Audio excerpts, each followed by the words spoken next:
So this is just a video to describe and explain how I do pre-exhaustion techniques, and it might give you some ideas about how to train, how to set up, and the things around that. Um, I'm of the opinion that many people do not know how to activate muscle groups effectively and specifically. So I hope this video will explain just that. And this video will apply to people that are advanced. It's not just beginners. Um, I'm going to send this out and probably add it to a lot of my clients' plans, and hopefully it will give them some idea of how to train effectively, activate various different muscle groups, and really get a gist of how to maximize what you're getting out of the training. We all know how to train roughly. We all know that we have to try hard, but in a lot of cases we are spinning our wheels. We are not lifting the way that we need to in order to maximize what we're going to get. So watch this video through, maybe get some different ideas, and leave a comment below just after the video if you've got any questions. We will do more of these. Granted, I'm not in the best physical shape right now to be in the recordings myself, but I have tried to add one at the very end just to see, this is what roughly I can do right now. So if you look here, we've got a resistance band attached to the top of a power rack tower. Sophie's then doing a banded pullover. So this is targeting the lower lat muscles. This is just a pre-exhaust warm-up. It's not something that you're going to do to load the muscle. As you can see here, she's repositioning herself to get more tension, so she's going further away from the pivot point. This is going to make it harder at the bottom of the movement. And what she's thinking of doing here is lowering her shoulders so they're not raised or lifted at all. Then she's shortening the muscle that I'm showing just here. So the lower lat, the shoulders are rotating down and across. So it's all getting shorter and everything's coming back as she comes back down. Next exercise, this is a TRX banded row, an inverted row essentially. So she's getting her foot position correct. Oh, obviously it's too near, so she's going to readjust probably shortly. What she's doing is raising her shoulders, raising her elbows, so that's going to then target the mid-back.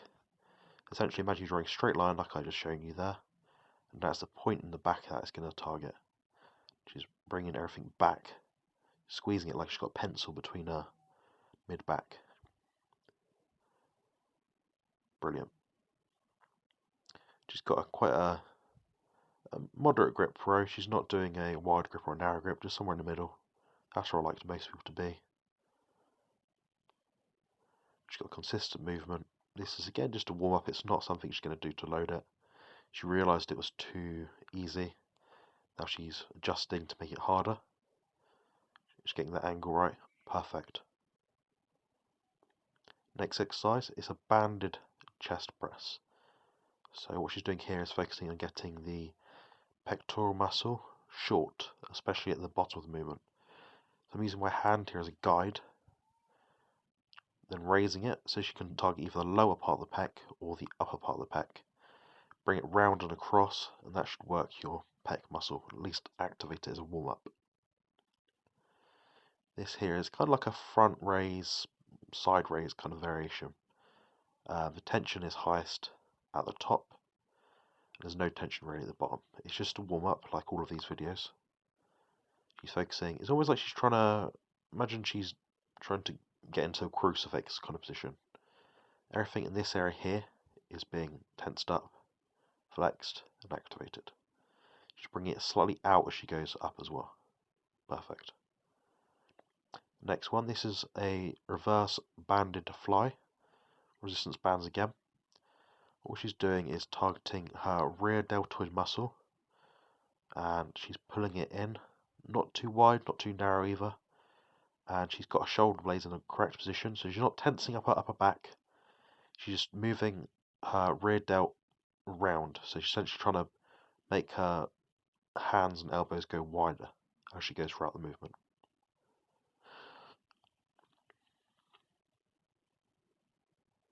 Next one, a high banded curl. So again with resistance resistance bands here. She's trying to shorten the bicep at the top of the movement.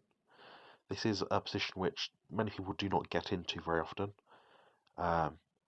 Again, this is to isolate the bicep and really shorten it with the maximum amount of tension at the top of the movement, where she's contracting the bicep at the most peak contraction.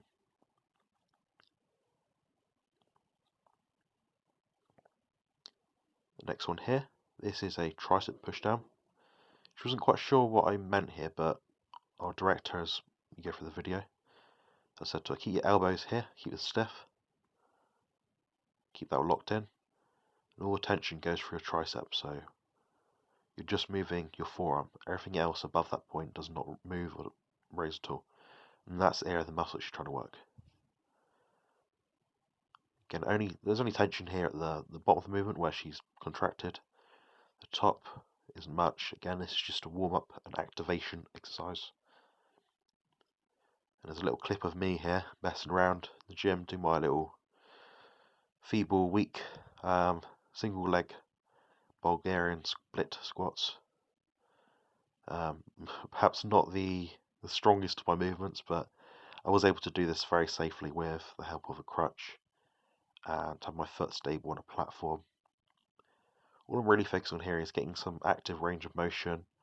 I'm thinking about my quads and glutes activating. It's not a loading exercise because I'm not adding weight to it, but it's very effective to really warm up the muscles and get them in the position you want them to be, ready to actually load the muscles as if I was doing a heavy barbell squat, for example, or a heavy leg press. So you'll notice this is a great exercise for sort of maximizing your stability, and your knee joint path should be relatively straightforward. It should align with the direction that your toes are pointing. I find for some people, if you point your toes outwards, then that'll target more of your inner thigh, as if you point your toes slightly inwards. So when I say inwards, I mean very slightly, like a few percentage points. That will target slightly more of the outside, but you can put in tension into the area of the muscle that you want to work just by shifting the tension through your feet, or how that's positioned. The next one we've got here is something I can also do, which is similar to the side raise upright row variation with resistance bands. However, this is just a slow, controlled side lateral raise with dumbbells. I'm raising it with full tension, trying to keep my shoulder blades down, and just using my side delt as much as possible to activate the muscle. Get it from point A to point B in its active range of motion. Slow, controlled, lots of reps here. It is just a warm up, but it's essentially what I'm doing. Cheers.